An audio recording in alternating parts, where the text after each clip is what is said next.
नमस्कार दोस्तों। As a trader and investor we are always confuse right ना।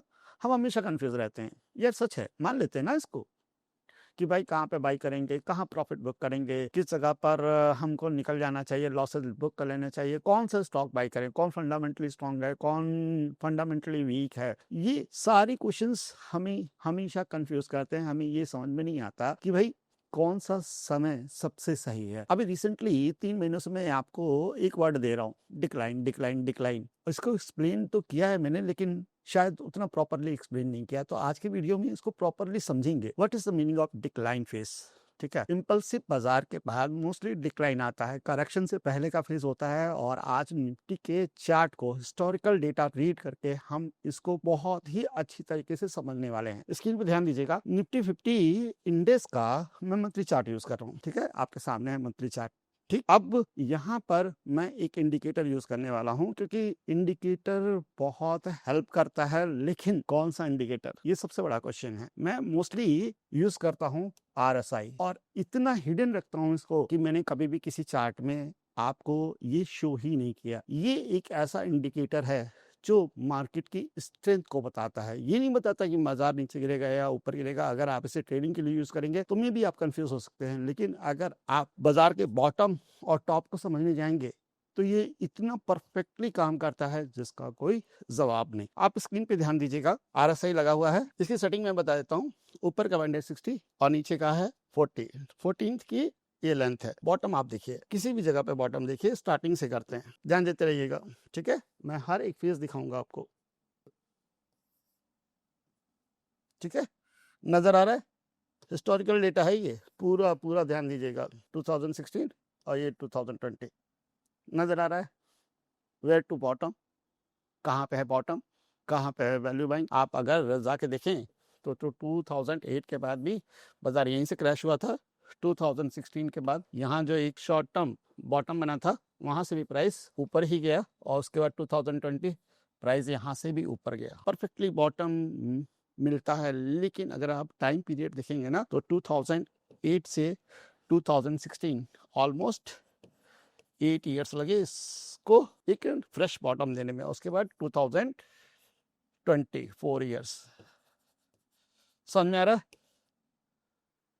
बात समझ में आ रही है ना कि इतनी जल्दी बॉटम नहीं मिलते। मैं समझाना सिर्फ इतना चाहता हूँ। कभी भी अगर आपको वैल्यू बाइंग करनी हो तो आपको यहाँ पर पेशेंस के साथ काम करना पड़ेगा, आपको वेट करना पड़ेगा। अगर आप एक लॉन्ग टर्म पोर्टफोलियो बनाना चाहते हैं तो this is not the right time. आपको दिखाई दे रहा है?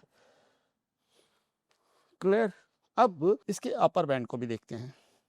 जब अपर बैंड, ठीक है, 60 टू आप कह सकते हैं कंटिन्यू 70 के आसपास, 80 के आसपास रहता है, तो उसके बाद क्या होता है आप ध्यान दीजिएगा। यहाँ पर हाई ब्रेक हुआ। ठीक है, ये फेस है आपका। इस फेस को मैं एक्सप्लेन कर देता हूँ। 2018 का सस्टेनिंग के प्राइस नीचे आया, फिर से टॉप ब्रेक हुआ, प्राइस नीचे आया, फिर से टॉप ब्रेक हुआ, प्राइस नीचे आया, और ये करेक्शन आने के बाद प्राइस ऊपर गया। तो इस समय हम इस फेस पे ट्रेड कर रहे हैं। मैं अभी इसको और अच्छे से एक्सप्लेन करूंगा, उसको भी मैं आपको यहाँ पर दिखाता हूँ। 2 मिनट ध्यान दीजिएगा, यहाँ ध्यान दीजिए। 2004 है ना, उसके बाद बाजार सीधा सीधा ऊपर गया। यहाँ से प्राइस जो है ना बार बार, ठीक है, हाई लगाने के बाद भले ही निफ्टी 50 इंडेक्स ऊपर गया हो, लेकिन यहाँ पर स्टॉक्स जो है ना फर्स्ट बार जो लेग मारता है, उसके बाद ये जो सेकंड करेक्शन होता है, ये सबसे इंपॉर्टेंट होता है। उसके बाद क्या होता है, प्राइस पूरा फंस जाता है। फिर देखिए, फिर आपका क्रैश। ओवरऑल मेरे समझाने का मतलब ये है कि जब भी RSI में 70 टू 80 के ऊपर RSI सस्टेन करता है, तो वो जो समय होता है वो समय स्विंग्स का हो जाता है, या आप कह सकते हैं short term swing, mid term swing के लिए आप ट्रेड करें। मैं ये नहीं कह रहा कि यहाँ से प्राइस गिर जाएगा, मैं कह रहा हूँ अप्रोच चेंज हो जाता है। आप लॉन्ग टर्म इन्वेस्टर नहीं बन सकते, आप शॉर्ट टर्म स्विंग्स प्लान कर सकते हैं। Hope you are getting me correctly. कई लोग तो यहाँ पर ये कहने लगेंगे कि आप समझ बता रहे कि इसके ऊपर जाए तो शॉर्ट मार देना।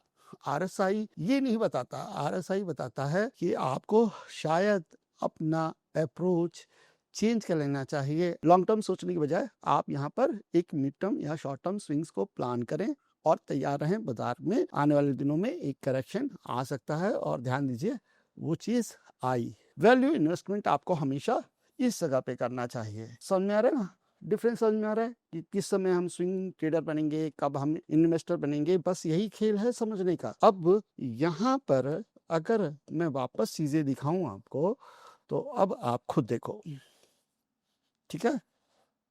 यहाँ पे देखिए रुक चुका है बाजार, ध्यान दीजिएगा, ठीक है। ये लेंथ के बाद बाजार में किस तरह की मूवमेंट होनी चालू हुई है, ठीक है ना।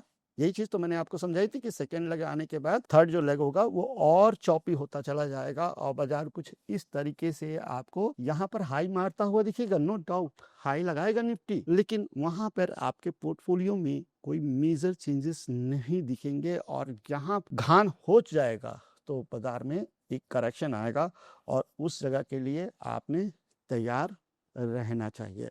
अब इस जगह पर होता क्या है, इस फेजेस में होता है क्या है, आपको थोड़ी हिस्ट्री चेक करनी पड़ेगी। 2018 में जाकर आप जो है ना निफ्टी 500 के स्टॉक्स देखिएगा या 100 के स्टॉक्स उठा के देख लीजिएगा, निफ्टी ऊपर जा रहा है, ठीक है। मैं किस फेज की बात कर रहा था, इस फेज की, सॉरी, ठीक है। अभी तो ये आना बाकी है, ये तो प्रेडिक्शन है, ठीक है, तैयारी है कि हाँ इस तरह की बाजार हो सकती है, उसके लिए हमें तैयार रहना है। लेकिन हिस्ट्री में क्या हुआ था कि निफ्टी ऊपर गया उसके बाद नीचे आ गया, लेकिन उस पीरियड में मिड कैप की और स्मॉल कैप की पिटाई हो रही थी, बहुत विधिवत पिटाई हो रही थी, और यही चीज अब आपको शायद दोबारा देखने को मिले। इसी वजह से मैं कह रहा हूँ कि अपने अप्रोचेस को चेंज कर लीजिए, सावधान रहिए। हाँ, आने वाले 1-2 साल बहुत टफ होने वाले हैं, जिसमें आपको इस तरह के प्राइस पैटर्न देखने को मिलेंगे, और उसके बाद अगर कोई बहुत बढ़िया करेक्शन आया, RSI 40 के पास आया, तो फिर आप एक बहुत अच्छा पोर्टफोलियो बना सकते हैं। ट्रैकिंग अभी से चालू कर दीजिए, अपने फेवरेट स्टॉक्स पिक करके रखिए और वहां पर आप ये चीजें कर सकते हैं। थोड़ा सा पेशेंस देना पड़ेगा। मैं अगर बात करूं तो टाटा मोटर्स का स्टॉक्स जो है ना, मैंने जब ट्रैक करना चालू किया था ना, तो ये करीब 300 के आसपास, अगर मुझे सही से याद आ रहा है तो 300 रुपये के आसपास था,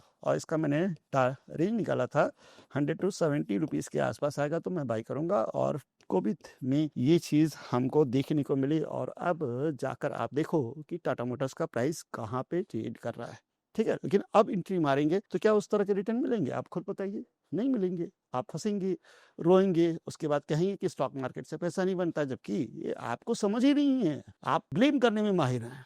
सॉरी टू से, लेकिन सच यही है। लेकिन जब आप हिस्ट्री देखेंगे ना, तो हिस्ट्री में हर चीज दी गई है, डेटा कभी झूठ बोलता ही नहीं। मेजर करेक्शन, मैं आपको और एक चीज दिखाता हूँ, कब कब मेजर करेक्शन आए हैं। एक बढ़िया से बुल रन के बाद ही मेजर करेक्शन आता है, तो आप कहाँ पे ट्रेड कर रहे हैं, आप खुद समझदार हैं। मैं उम्मीद करता हूँ कि आपको इतनी समझ तो होगी कि मेजर करेक्शन हमेशा एक बढ़िया से बुल रन के बाद ही आता है, क्योंकि प्राइस बहुत ही महंगा हो जाता है। आप कह सकते हैं बहुत बड़े इन्वेस्टर तो वो बुक करना चालू कर देते हैं कि हाँ भाई आप यहाँ पे कोई गिरफ्त नहीं है, निकालते रहो, धीरे धीरे सप्लाई आती रहती है। हम और आप क्या चीज़ हैं, कितना बाई करेंगे, हम उतनी डिमांड पैदा ही नहीं कर पाते, और लास्ट में हम भी जब हाथ खड़े करते हैं तो फिर इस तरह के मूव डाउन साइड में देखने को मिलते हैं। तो बस ये एक छोटा सा आप कह सकते हो एनालिसिस है, ठीक है, या ऑब्जर्वेशन है, जो कहना है आप कह लो। मैं यहाँ पे कोई क्लेम नहीं कर रहा हूँ, मैं अपना एक चार्ट रीडिंग का तरीका आपको बता रहा हूँ, किस तरीके से मैं देखता हूँ, किस तरीके से मैं सोचता हूँ। मैं 2008 और 9 से हूँ, तो मैंने इसी तरीके के बिहेवियर देखे हैं। 2-3 बार मेरे को बहुत ही बढ़िया इन्वेस्टमेंट का मौका मिला है। रेस्ट ऑफ डे मैं एक ट्रेडर हूँ, शॉर्ट टर्म स्विंग ट्रेडर हूँ। उसी तरीके के आप अप्रोच अपना सकते हैं, या अपनी नॉलेज से